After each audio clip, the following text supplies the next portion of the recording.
22 رجب کو انتقال ہوا حضرت سیدنا معاویہ کا رضی اللہ تعالی عنہ.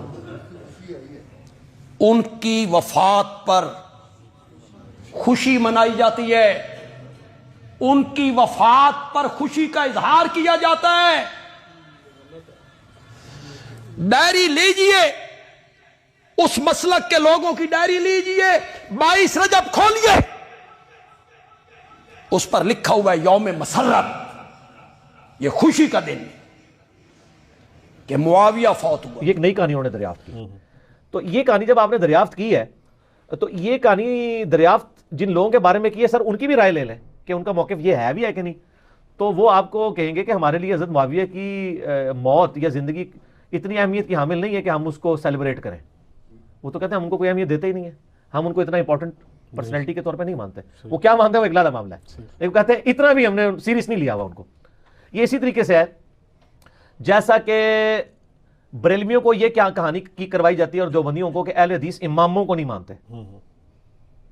ہم بھی بچپن میں، میرا خود بھی سارے فرقوں میں، مطلب میرا تو بلٹ اپ سارا بریلویت میں ہوا ہے.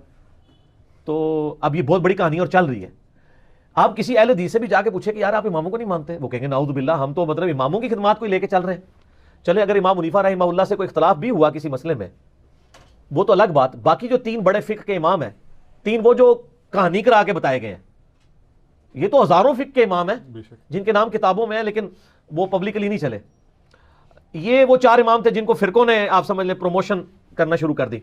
تو ایک معاملات چل گئے، پارٹیاں مل گئی ان کو، کہانی انہوں نے چلا دی اور وہ کہانی ان کی بکنی شروع ہو گئی کہ اماموں کو نہیں مانتے. وہ آپ اہل حدیثوں سے پوچھے آپ اماموں کو مانتے ہیں، وہ کہتے ہیں سر اماموں کو نہ مانے تو ہماری ساری کتابیں ختم ہو جائیں گی، کیونکہ امام بخاری کے استاد ہیں احمد بن حنبل، احمد بن حنبل کے استاد ہیں امام شافعی، امام شافعی کے استاد ہیں امام مالک، اور ان اماموں سے حدیثیں ہیں بخاری مسلم میں. اگر ہم ان اماموں کو ہی نہ مانیں تو ان حدیثوں کو پھر ہم کہاں سے مانیں گے جن کی چین سے وہ آ رہی ہیں. وہ پھر آپ کو بتائیں گے کہ ہم اماموں کو بھی مانتے ہیں اور اماموں کی بھی مانتے ہیں. اماموں کو مانتے ہیں کہ ان کی رسپیکٹ کرتے ہیں، اماموں کی مانتے ہیں کہ اماموں نے ہمیں بتایا ہے کہ ہماری کوئی بات بھی کتاب و سنت کے خلاف ہو تو اس کو چھوڑ دو. ہم اماموں کی روایت کردہ احادیث کو مانتے ہیں، باقی ان کے جو فتاوی جات ہیں جو دوسری صحیح الاسناد احادیث یا صحابہ کی اقوال کی روشنی میں غلط ثابت ہوتے ہیں، ہماری روشنی میں نہیں ان کی روشنی میں، ہم ان چیزوں کو چھوڑ دیتے ہیں. تو اسی طریقے سے شیعہ کے بارے میں کہانی کرا دی، وہ حضرت معاویہ کی ڈیتھ کا دن منا رہے ہیں اور یہ سنی بھی ان کے دیکھا دیکھے شروع ہو گیا، ان کا اور چل رہا ہے. یہ اصالہ ثواب کے معاملے میں میرا بالکل کیٹاگوریکل ایک اوپینین ہے. لاکھوں لوگوں نے یوٹیوب پہ میری ویڈیو دیکھی ہے، مسئلہ نمبر 74. اب رہ گیا مسئلہ کہ اس طرح کی ایکٹیویٹیز میں جو کھانا ہے وہ حلال ہے یا حرام ہے. وہ بھی میں نے اس کے اندر بتایا ہوا ہے کہ کھانے کو حرام کہنے کے لیے یہ چیز ضروری ہے کہ آپ پہلے اس کی حرمت ثابت کریں. اس میں 2 طریقے ہیں، یا تو وہ چیز جو پکائی جا رہی ہے وہ حرام ہو، کوئی خنزیر بنا دیتا ہے تو حرام ہے، یا چیز تو پاک تھی لیکن اس کے ذبح کے وقت زبر کے ساتھ غیر اللہ کا نام لیا گیا تو وہ پھر بھی حرام ہو جائے گی. تیسرا مسئلہ ہے تقرب والا. تقرب میں اب 2 طرح کے آپشن ہیں. ایک تقرب یہ ہے کہ کوئی شخص یہ کہتا ہے کہ جی میں فلاں بزرگ کے اصالہ ثواب کے لیے کر رہا ہوں، حضرت حسین علیہ السلام کو ثواب پہنچ جائے، ایک میری طرف سے ہدیہ.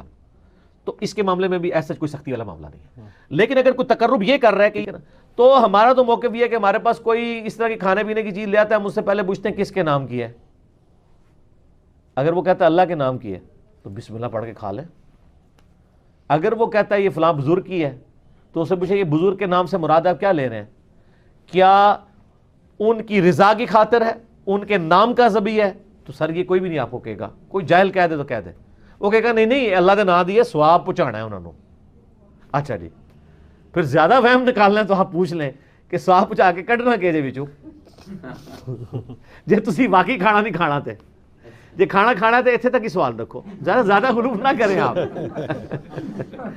کیونکہ غلوف کریں گے نا تو معاملات بگڑیں گے. اور یہ میں آپ کو اپنی طرف سے نہیں بتا رہا. صحیح بخاری میں سیدہ عائشہ نے نبی علیہ السلام سے پوچھا یا رسول اللہ علیہ وسلم یہ کچھ نیو مسلم ہے، ہمیں نہیں پتا انہوں نے ذبیحہ صحیح کیا ہوا یا نہیں کیا، تو یہ جب کوئی اس طرح کی گفٹ لے کے آتے ہیں ہم کیا کریں؟ آپ نے فرمایا بسم اللہ پڑھ کے کھا لیا کرو. اللہ اکبر. اللہ آپ نے کہا کہ بلاؤ، آپ یہ بھی کہہ سکتے تھے حلف دلواؤ، یہ وہ وہم نکالا کہ مسلمان کا ذبیحہ ہے نا تو حسن ظن رکھو، زیادہ نٹی گریٹی میں نہ پڑھو. سبحان اللہ. ٹھیک ہے نا. اس کا غلط رزلٹ بھی نکال لیا یوسف القرداوی صاحب نے. انہوں نے وہ اسلام میں حلال و حرام ایک کتاب لکھی، اس میں انہوں نے لکھا کہ یہ جو غیر مسلموں کے بھی جو ذبیحے چل رہے ہیں نا، اور جو KFC میکڈونلڈ چل رہے ہیں، جو ڈیفینیٹلی ذبیحے ہے ہی نہیں ہے، وہ اللہ کے نام کے کیا، وہ تو مطلب بالکل ذبح والا معاملہ ہی اس کے اندر اس طریقے سے نہیں ہے، نہ وہ اللہ کا نام لیتے ہیں، وہ کہتے ہیں بسم اللہ پڑھ کے آپ کھا سکتے ہیں، اور اس حدیث سے پلی لی۔ تو میں نے ان کا بھی رد کیا بالکل کہ سر ایڈی بھی کھلی چھٹی نہ دو، مسلمان کا ذبیح ہے نا اس کے اوپر آپ کو وہم نہیں کرنا چاہیے صحیح۔ اگر وہ مسلمان ہے۔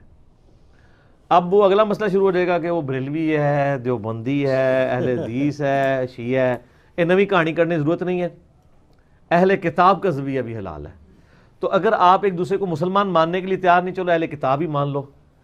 یہود و نصارہ کی عورتوں سے تو آپ کا نکاح جائز ہے سورۃ المائدہ کے پہلے رکوع کے تحت، اور اسی رکوع میں آتا ہے کہ اہل کتاب کا ذبیحہ بھی حلال ہے۔ کوشر فوڈ، جی ہاں، اگر وہ اللہ کے نام کے اوپر کیا ہو۔ جی جی تو اگر یہود و نصارہ کا اللہ کے نام کا ذبیحہ حلال ہے، تو جو آپ کے اپنے اہل کتاب ہیں، قرآن کے فائنل ٹیسٹمنٹ کے ماننے والے، وہ تو old testament new testament tempered form میں مان رہے ہیں، جی جی اور وہ اتنے ظالم ہیں کہ نبی علیہ السلام کو وہ دجال سمجھتے ہیں، نعوذ باللہ۔ ظاہر ہے پیغمبر نہیں مان رہے، تو جب آپ کسی کو پیغمبر نہیں مان رہے، جس طرح ہم غلام احمد قادیانی کو پیغمبر نہیں مانتے، تو کیا سمجھتے ہیں؟ دجال کے اس نے دجل کیا ہے، جھوٹ بولا ہے، جی جی اس کے باوجود اللہ تعالیٰ کہہ رہا ہے کہ ان کا ذبیحہ بھی حلال ہے۔ اور جو آپ کے نبی کے عاشق ہیں، جو محمد اور آل محمد کے لیے جان دینے کے لیے تیار ہیں، سر ان کے اوپر آپ کم از کم یہودیوں والا اسٹیٹس تو ان کو دے دیں، صحیح، ٹھیک ہے؟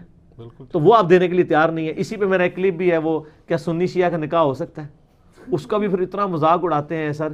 میں نے تو کہانی الٹ دی ہے نا، میں نے جو سوال کرنے والے سے یہ میرا کلپ بلاک، میں نے کہا یہ سوال نہ کریں سنی شیعہ کا، آپ یہ پوچھیں سنی سنی کا بھی نکاح ہو سکتا ہے کہ نہیں، کیونکہ اگر سنی حنفی ہے تو وہ یا سنی حنفی دیوبندی ہوگا یا سنی حنفی بریلوی ہوگا، صحیح، تو ہے تو دونوں سنی نا۔ سنی اہل حدیث ہوا تو وہ تو بہت دور بیچارہ بیٹھا ہے، اس کی تو کوئی اوقات ہی نہیں نا ان کے نزدیک، صحیح۔ وہ تو بہت تھوڑے ہیں۔